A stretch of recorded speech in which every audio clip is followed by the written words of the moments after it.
네, 더불어민주당이 원내대책회의를 열고 6월 임시국회의 남은 일정을 정리합니다. 국무총리 인준안과 추경안, 또 쟁점 법안 등 본회의에서 처리할 법안을 점검할 걸로 보이는데요. 현장 연결합니다.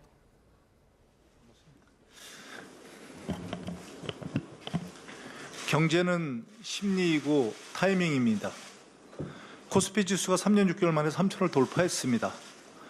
올해 상반기 코스피 상승률은 27.4%로 2000년대 들어 최고 기록이라고 합니다.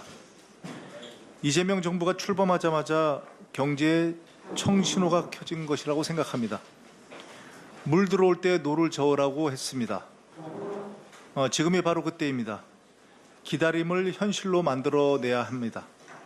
30조 민생 추경을 신속하게 집행해야 얼어붙은 내수와 소비가 살아날 것입니다. 민주당은 이번 주 6월 국회 회기 안에 추경안을 통과시키겠습니다. 13조 원 규모의 민생회복 소비 쿠폰을 7월 안에 지급해서 국민 여러분께 활력과 희망을 되찾아 드리겠습니다. 코리아 디스카운트 회사와 코스피 5000 시대의 마중물이 될 상법 개정안도 함께 처리할 예정입니다. 경제계의 우려를 불식할 보완 대책도 논의를 계속 이어나가겠습니다. 국민의힘은 지금 송은석 대표께서 상법 개정을 전향적으로 검토하겠다고 했습니다만 세제 개혁을 패키지로 논의해야 된다는 단서를 달고 있습니다. 저희는 이게 시간 끌기용이 아닌가 의심합니다. 국민의힘은 국민을 배신자들이 마지막에 얼마나 비참했는지 역사의 교훈을 되새겨 보시기 바라며 적극적으로 동참해 주시기 바랍니다. 능력과 성과 중심의 실용 내각이 완성되고 있습니다. 이재명 대통령께서 19개 중앙부처 가운데 17개 부처 장관 후보자를 지명했습니다. 이재명 정부의 1기 내각은 국민의 먹고 사는 문제를 신속하게 해결할 실용 내각이자 내란 종식과 사회 대개혁을 과감하게 실현할 개혁 내각입니다.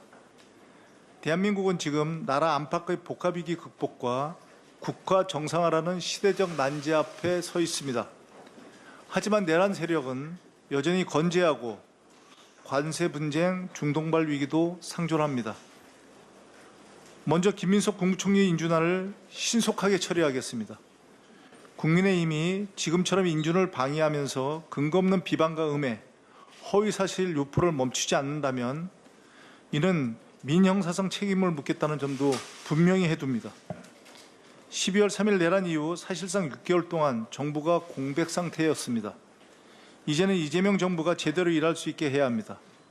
민주당은 신속한 총리 인준과 국무위원 인사청문회를 통해 새 정부가 국정을 안정시킬 수 있도록 최선을 다해 뒷받침하도록 하겠습니다. 특검의 소환 조사를 거부한 내란 수괴 윤석열을 당장 구속하십시오. 끝까지 법과 상식을 무시하는 아나무인, 후안무치에 기가 막힙니다. 죄를 지었으니까 특검을 거부하는 것이라고 윤석열 스스로 말한 바이 있습니다. 더 이상 무슨 말이 필요하겠습니까? 윤석열을 당장 체포하고 구속해야 합니다. 내란 특검과 사법부는 국민의 명령을 당장 이행하시기 바랍니다.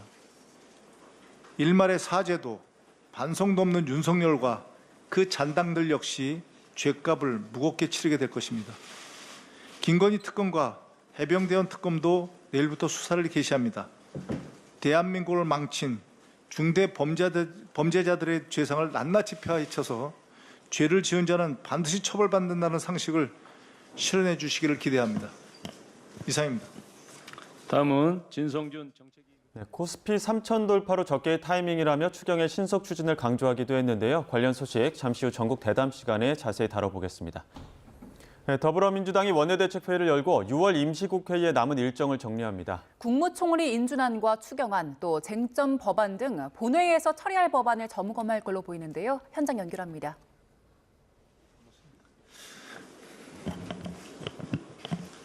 경제는 심리이고 타이밍입니다. 코스피 지수가 3년 6개월 만에 3천을 돌파했습니다. 올해 상반기 코스피 상승률은 27.4%로 2000년대 들어 최고 기록이라고 합니다.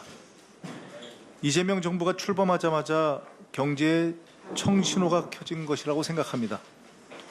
물 들어올 때 노를 저으라고 했습니다. 지금이 바로 그때입니다. 기다림을 현실로 만들어내야 합니다. 30조 민생 추경을 신속하게 집행해야 얼어붙은 내수와 소비가 살아날 것입니다.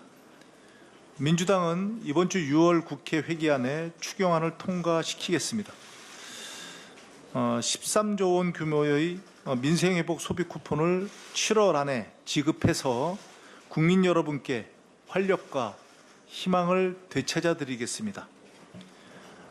코리아 디스카운트 회사와 코스피 5000 시대의 마중물이 될 상법 개정안도 함께 처리할 예정입니다.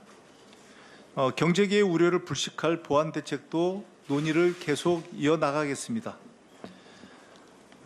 국민의힘은 지금 송은석 대표께서 상법 개정을 전향적으로 검토하겠다고 했습니다만 세제 개혁을 패키지로 논의해야 된다는 단서를 달고 있습니다.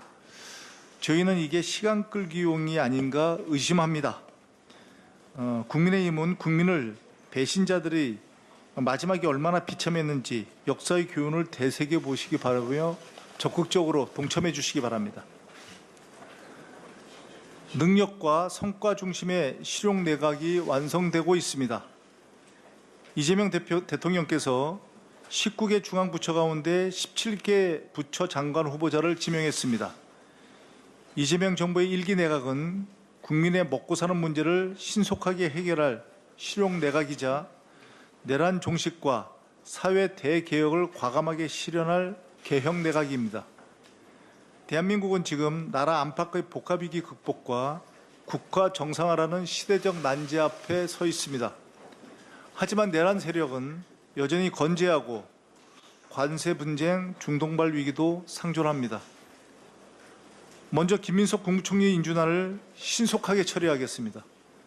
국민의힘이 지금처럼 인준을 방해하면서 근거 없는 비방과 음해, 허위사실 유포를 멈추지 않는다면 이는 민형사상 책임을 묻겠다는 점도 분명히 해둡니다. 12월 3일 내란 이후 사실상 6개월 동안 정부가 공백 상태였습니다. 이제는 이재명 정부가 제대로 일할 수 있게 해야 합니다. 민주당은 신속한 총리 인준과 국무위원 인사청문회를 통해 새 정부가 국정을 안정시킬 수 있도록 최선을 다해 뒷받침하도록 하겠습니다. 특검의 소환 조사를 거부한 내란 수괴 윤석열을 당장 구속하십시오. 끝까지 법과 상식을 무시하는 아나무인, 후안무치에 기가 막힙니다. 죄를 지었으니까 특검을 거부하는 것이라고 윤석열 스스로 말한 바이 있습니다. 더 이상 무슨 말이 필요하겠습니까? 윤석열을 당장 체포하고 구속해야 합니다. 내란 특검과 사법부는 국민의 명령을 당장 이행하시기 바랍니다. 일말의 사죄도 반성도 없는 윤석열과 그 잔당들 역시 죗값을 무겁게 치르게 될 것입니다. 김건희 특검과 해병대원 특검도 내일부터 수사를 개시합니다. 대한민국을 망친 중대 범죄자들의 죄상을 낱낱이 파헤쳐서 죄를 지은 자는 반드시 처벌받는다는 상식을 실현해 주시기를 기대합니다. 이상입니다. 다음은 진성준 정책위. 코스피 3천 돌파로 적개의 타이밍이라며 추경의 신속 추진을 강조하기도 했는데요. 관련 소식 잠시 후 전국 대담 시간에 자세히 다뤄보겠습니다.